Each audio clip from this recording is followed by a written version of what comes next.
Hello mga kabelat! For today's video, i-flex ko lang yung bago kong Cobra Chain necklace, size 18. So, ayan siya mga kabelat. Actually, solid na po siya, kaya medyo mabigat po siya.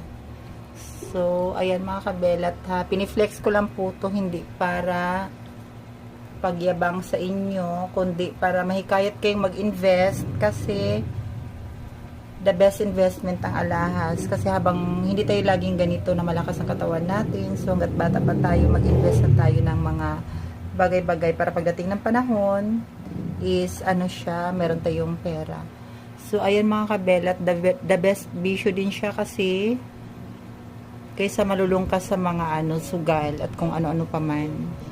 So at least ito, kumita ka na, hindi naman nawawala ang pera natin, andyan pa rin yan, kasi pera pa rin yan, pwede nating isanla anytime, anywhere, hanggat may pawn shop.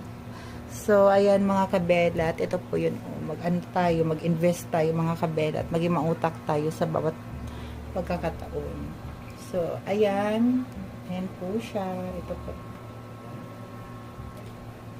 Ang ganda po niya, wala po siyang pendant ha, actually yung pendant na yan is paninda ko po yan. So, sinuot ko na lang siya.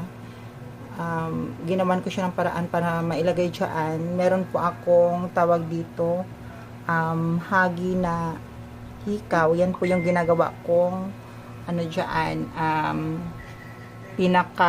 para siyang argolla. So, ayan mga kabelat, ako po ang iyong likod na always nagpaalala, stay hydrated sa panahon ngayon, masyadong mainit sa labas, and take care always. Huwag pairali ng init ng ulo para safe tayo sa daan at huwag nang makipagdebate sa mga tao dyan or kung ano-ano mang makasalamuha sa daan.